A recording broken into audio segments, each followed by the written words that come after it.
Welcome to the deep dive. So today, we're jumping into something that, well, it really touches almost everyone, doesn't it? Trauma. It really does. I mean, it's often kind of hidden under the surface, but its impact is huge. And our brains, they're basically wired to remember these things, these really intense experiences, sometimes too well, you could say, for survival. That's the key, isn't it? Survival. Right. And today, we're diving deep into Bessel van der Kolk's incredible book, The Body Keeps the Score. It's really seminal work. Absolutely. Yeah, our mission today is really to unpack his decades of research, those patient accounts he shares. Which are so powerful just reading them. Incredibly powerful, and his insights into how trauma really changes not just the mind, but the body, too, or physiology. And just as important, we want to explore the different paths to healing he lays out. Exactly. Yeah. Showing that recovery, it looks different for everyone. Mm-hmm. And just so everyone listening knows, our source material for this deep dive is primarily coming from excerpts from this one very comprehensive book. Yeah, which is great because it lets us really get into the weeds, Focus on his core insights. Totally. Follow his journey of understanding trauma. So van der Kolk kicks things off with this really central idea, one that maybe we don't think about enough. Trauma isn't just an individual problem. He argues it affects everyone in society. That ripple effect idea. Exactly. It's not only the combat vets or direct survivors of abuse who carry it, but also the people around them, family, partners, the whole community. Yeah, it subtly shapes everything, doesn't it? Our relationships, our social structures, often in ways we don't even see. Right. Hidden in plain sight. And to really grasp van der Kolk's contribution, you kind of have to go back. Think about how things were before PTSD was even like an official diagnosis. How did people understand these symptoms? Well, it was pretty murky. Right? Very. His early work, it really started at the Boston VA clinic back in 1978. He talks about meeting Vietnam veterans, like a guy named Tom who was just plagued by constant flashbacks, nightmares, this intense rage. Leading to other problems like alcoholism. Yeah, alcoholism, risk-taking, just struggling. And there wasn't much understanding. He actually found some guidance in Abram Cardiner's work from way back in 1941, talking about shell shock in World War I vets. Wow. That far back. Mm-hmm. But the key thing was van der Kolk started seeing similar patterns, the same kinds of behaviors and symptoms in patients at a mental health center who had never been in combat. So different causes, same effect. Exactly. That was the big realization. Trauma, no matter where it comes from, seems to change the mind and body in these predictable ways. That's fascinating. Okay. And thinking about treatment back then, the 60s and 70s, things were shifting, right? Away from older methods. Yeah, things like electroshock therapy were thankfully becoming less common, but then medication sort of swept in as the new miracle cure. Right, the quick fix mentality. It was relied on really heavily, and sometimes, that meant not digging deep enough into the patient's actual traumatic history, just treating the symptoms. Which doesn't always get to the root cause. Precisely. Right. And around that time, van der Kolk came across this really powerful concept, inescapable shock. Ah, the learned helplessness idea. Exactly. He heard about it from Stephen Mayer, who did this experiment with dogs. Dogs who could escape a shock learned to do it quickly. Makes sense. But the dogs who'd previously been shocked in a way they couldn't escape, even when the cage was later open, they wouldn't even try. They'd just lay down. Wow. That's a powerful illustration. It really is. It showed how these past unavoidable bad experiences can totally rewire an organism's response. That feeling of being stuck, helpless. It's a direct parallel for many trauma survivors. So for years, understanding trauma was mostly based on observation, patient stories, theory. Right. But then the 1990s hit, and neuroscience just exploded, didn't it, with brain scanning tech like PET and fMRI. That was to change everything. Oh, completely. A total game changer. Suddenly, researchers could actually see what was happening inside the brain during traumatic recall. So what did they find? Well, van der Kolk and his assistant, Rita Fissler, did this key study. They scanned patients while they read two scripts, one about their trauma, one about something comforting or neutral. Okay. Take Marcia, a patient whose daughter died in a car crash. During the traumatic script, you could see it physically. She got distressed and her amygdala just lit up. The brain's alarm system. Exactly. But here's the truly mind-blowing part. In all the participants, when recalling trauma, the activity was almost exclusively in the right hemisphere of the brain. The right side, what does that mean? Well, the right hemisphere deals more with emotions, sensations, images. not with linear time, facts, or language, which is more left hemisphere stuff. So that explains why traumatic memories can feel so fragmented, like just a smell or a sound or a feeling, but not a clear story. Precisely. It's like you're experiencing these raw sensations without the narrative context to make sense of it. It's just this chaotic flood, which makes it incredibly hard to file away as past. That makes so much sense. Okay, so let's dig into that brain anatomy a bit more, like how van der Kolk describes it. He talks about different layers, right? Yeah, he uses a kind of three-part model. You've got the reptilian brain at the base, handling basic survival, breathing, sleeping, that sort of thing. The fundamentals. Then the limbic system, or mammalian brain, which is our emotional center, deals with survival instincts, feelings, bonding, social stuff. Okay, emotions and connection. And then on top, the neocortex, the rational brain, logic, learning, planning, language, making sense of things. So how do these parts work together, or not work together, under trauma? Well, think of it like an internal warning system. Van der Kolk highlights a few key players. There's the thalamus, he calls it the cook. It takes all the sensory information coming in. Sight, sounds, smells. Right. And mixes it into a cohesive experience. Then it sends it to the amygdala, the smoke detector. Always scanning for danger. Exactly. Yeah. Super fast. If it senses a threat, bang, it triggers the stress response. Now, normally, the medial prefrontal cortex, the watchtower, steps in. The rational part. Yeah, it assesses the situation. Is this really a threat? And if not, it can tell the amygdala, false alarm, stand down. Okay, so there's a balance. There should be. Yeah. But in traumatized individuals, that balance is way off. The amygdala, that smoke detector, becomes hypersensitive. It's screaming, fire, all the time, even when there's no smoke. And the watchtower can't calm it down. It has a much harder time. The prefrontal cortex can actually get sort of knocked offline by the intensity of the amygdala's alarm. So reason and calm go out the window. And you see this in the real-life examples he gives, like Stan and Ute Lawrence. They were in that massive car pileup. Right, 87 cars, a terrifying event. And when Stan recalled it, he had a full-blown flashback. His amygdala was firing like crazy. The alarm blaring. And the part of his brain that puts things in time, the left dorsolateral prefrontal cortex, basically shut down. He couldn't place a memory in the past. It felt like it was happening now. Exactly. But Udat, his wife, had a different reaction. She just froze, went numb. Depersonalization. Yeah, her scan showed huge parts of her brain just blanked out, went offline. So different reactions, but both showing how trauma can hijack or shut down normal brain function. Absolutely. It's a powerful illustration of that mind-body link, which is managed by our autonomic nervous system, the ANS. Right. The sympathetic and parasympathetic. Fight or flight and rest and digest. Exactly. Sympathetic, SNS, is the gas pedal, gets you ready to fight or run. Parasympathetic, PNS, is the brake, calms you down, helps you recover. But there's more to it now, right? With polyvagal theory? Yeah, Stephen Porges expanded on this in '94. His polyvagal theory suggests it's not just 2 states, but 3, based on how safe we feel. Okay, what are the 3? So first is social engagement. That's when we feel safe, connected, open to interacting. Our happy place, basically. Yeah.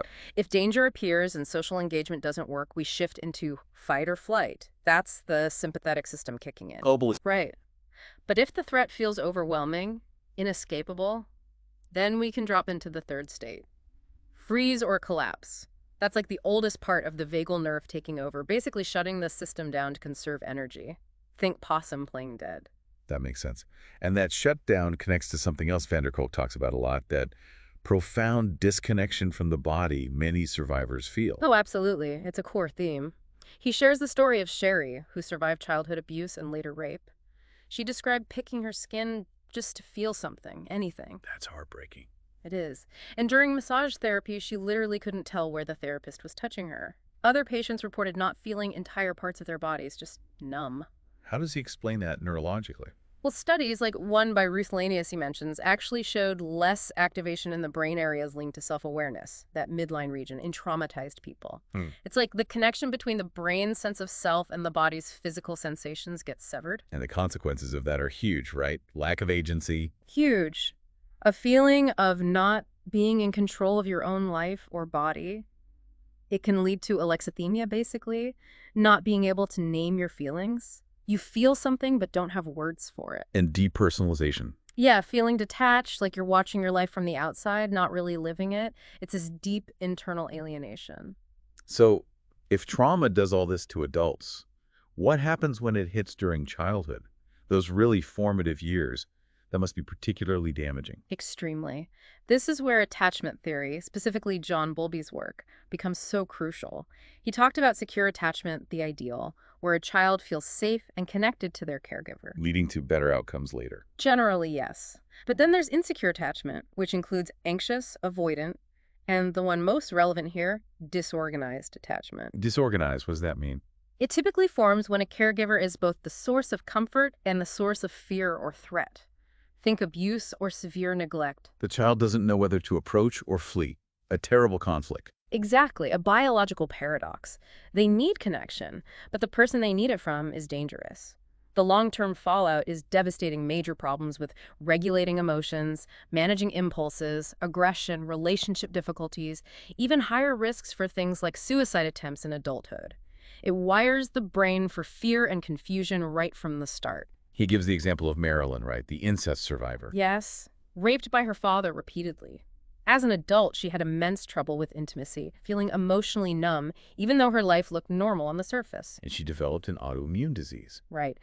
Kolk points out research showing incest survivors have higher rates of autoimmune issues, likely due to the chronic stress hammering their immune systems for years. It really highlights a massive problem Kolk is passionate about, the gap in the diagnostic system. Oh, definitely.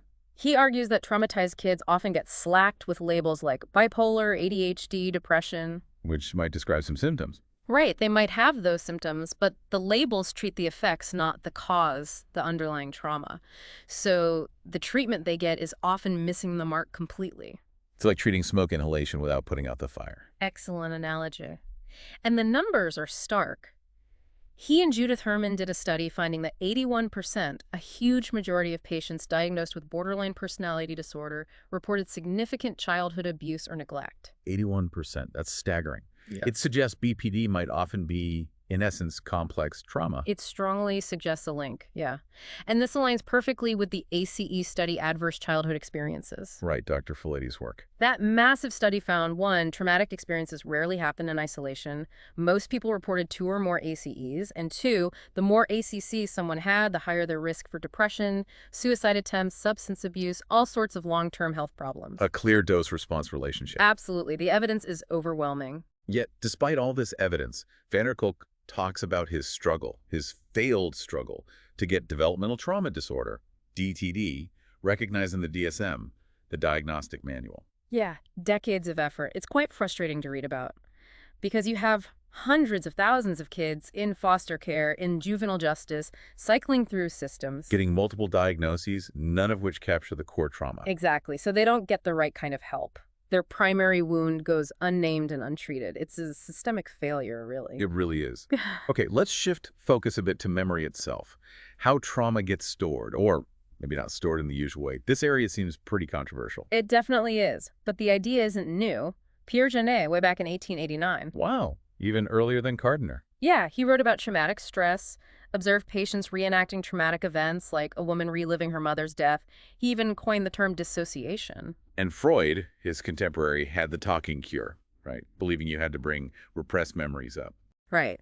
The idea was that unconscious memories were causing distress. Kolk gives the example of Julian, molested by a priest as a kid. He completely repressed it for decades. Until adulthood. Yeah. Then suddenly he starts having these intense, vivid flashbacks, even reenactments, totally out of his control. Memories just burst through. Which leads straight into that whole debate about repressed memories, traumatic amnesia. Mm-hmm. Can trauma make you forget? Or are these recurrent memories unreliable, maybe even false? That's the crux of the controversy. Some argue vehemently that trauma enhances memory, makes it unforgettable, and that claims of recovered memory are suspect, possibly due to suggestion. But the research doesn't fully back that up, does it? Not entirely. There's compelling evidence on the other side, too. Dr. Linda Meyer-Williams did a study following up on girls known to have been sexually abused years earlier. And what did she find? When interviewed as adults, 38% had no conscious recall of the documented abuse. But for those who did later remember, their recovered memories were generally found to be accurate when checked against original reports. So forgetting does happen, And recovered memories aren't automatically false. It strongly suggests that. Van der Kolk's own research in '94 also found differences. Traumatic memories often started out disorganized, fragmented, hazy, but actually got clearer over time, Unlike normal memory. unlike positive memories, which tended to be pretty organized and stable right from the start. He tells the story of Nancy, who was awake but paralyzed during surgery, a terrifying experience. Oh my God. Afterwards, her memory was a complete jumble of sensations, but over time, the details came together into a coherent, horrifying narrative. It really makes you question the nature of memory itself, especially under extreme stress. How much can we trust what we remember or don't remember? It's a profound question, and it leads us to the crucial part, healing. Right. After exploring the problem so deeply, what does Van der Kolk say about recovery?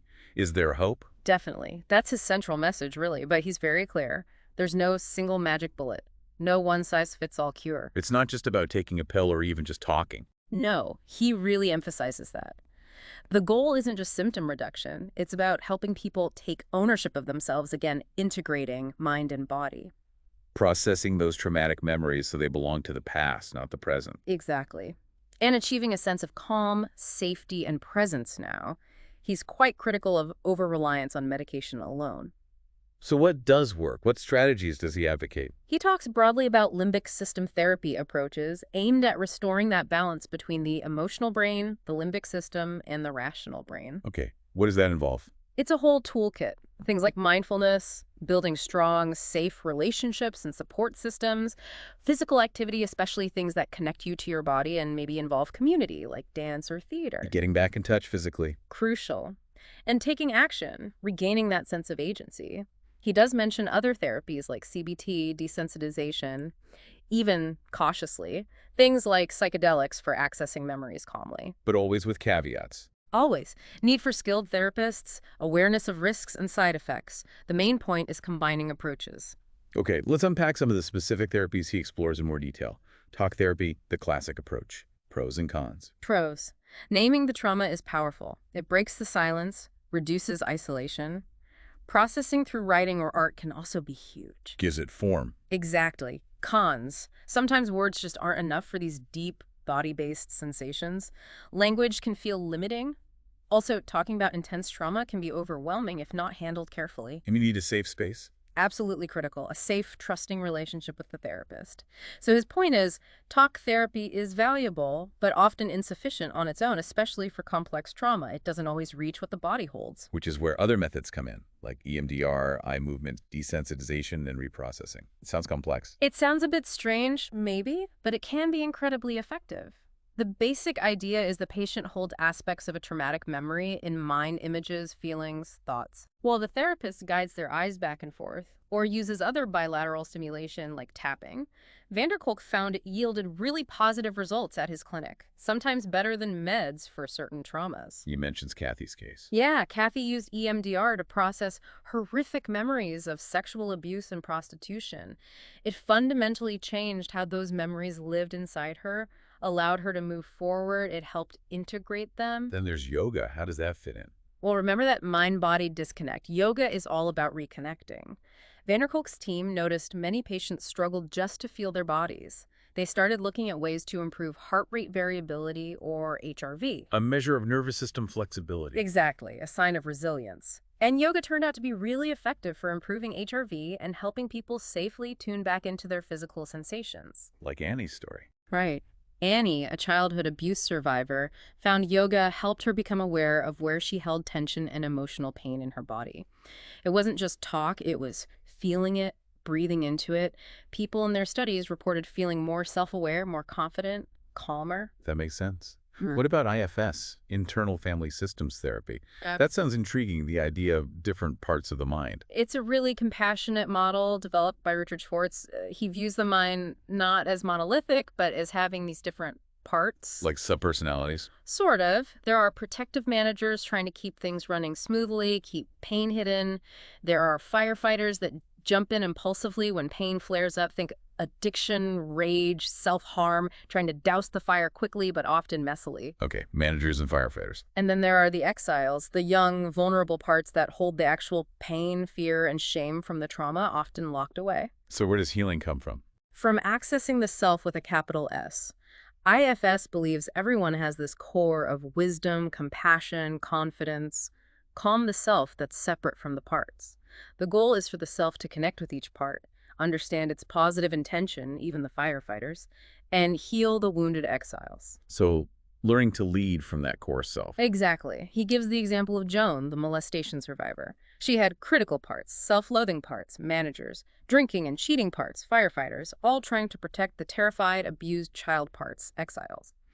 IFS helped her access herself to work with them. He used it successfully with others too, like Peter and Joan's husband, Brian. It sounds very different. And then there's PBSP psychomotor therapy. That involves physical reconstructions. Yeah, this one's quite unique. The patient, or protagonist, creates a 3D structure of a past memory or relationship using people or objects as stand-ins. Like psychodrama. Similar elements, but distinct. There's also a witness who mirrors the protagonist's emotions, providing validation. It allows people to physically externalize internal conflicts and, crucially, have corrective experiences. What do you mean by corrective? So, in Maria's case, abusive father, loving but passive mother, she could have standards not just for her actual parents, but also for ideal parents who could provide the safety and protection she needed. She could physically experience receiving that support. Wow, actually feeling what was missing. Right. Mark used it to process the pain of overhearing his dad's phone sex and then being called a liar. Setting up the scene helped him work through the injustice and hurt. These are really body-focused approaches. What about directly targeting the brain, like with neurofeedback? Yeah, neurofeedback uses EEGs to monitor brainwaves in real time. The goal is to gently nudge the brain towards healthier patterns. Different wave frequencies mean different states, right? Delta, theta, alpha. Exactly. Delta for deep sleep, theta near sleep creativity, alpha is calm alertness, beta is focused attention. If someone's stuck in, say, an anxious high beta state or a dissociated low arousal state, the feedback often sounds or visuals subtly rewards shifts towards a more balanced pattern, like alpha. Training the brain. Essentially, yeah. Kolk learned about it from Seaburn Fisher, whose patient Lisa, with severe abuse history and dissociation, found significant relief through neurofeedback after many sessions. It helped her feel present and integrated. Promising, but needs more research. That's what Kolk suggests, yeah. It's promising but complex, and we're still learning exactly how and why it works best. Finally, he talks about something maybe less clinical, but deeply human. Theater and community involvement. Yes. He saw the benefits firsthand with his own son, Nick, who really thrived after joining a theater group. What's the core idea there? It's about rhythm, synchrony, moving together, engaging in shared activities, communal rituals, whether it's theater, dance, choir, sports. It fosters connection, purpose, meaning. A sense of belonging. Critically important. These activities also help people get back in touch with their bodies, express themselves nonverbally, and regain a sense of agency of being effective in the world. He mentions specific programs. Yeah, urban improv, trauma drama, the Possibility Project, Shakespeare and Company, all using performance and community to help people, especially youth, heal and find their voice. It taps into that fundamental human need for connection and shared experience. So bringing this all together then, the big takeaway from Kolk seems to be, trauma is this massive public health issue, right? But it's one we largely ignore or misunderstand. Absolutely. That's his clarion call. It's pervasive, costly, and deeply damaging, yet often remains invisible. And he really pushes us to think about the root causes in society, not just the individual symptoms. Exactly. And to think about the damage it does, how it fragments people and communities. He makes a strong plea for creating safe environments, especially in places like schools. School is places not just for learning facts, but for learning emotional regulation, for connection. Yes, where kids can feel safe, process feelings, engage in those communal activities, music, play, movement that build resilience and connection. So it leaves you, the listener, with a powerful question, really. Knowing all this, understanding trauma a bit more deeply, what small steps could you take? Right. In your own life, your community, your interactions, how can you help foster safety, understanding, maybe even healing? How might this shift how you see people who are struggling? maybe leading with a bit more empathy, a bit more understanding of the unseen battles they might be fighting. It's definitely something worth reflecting on.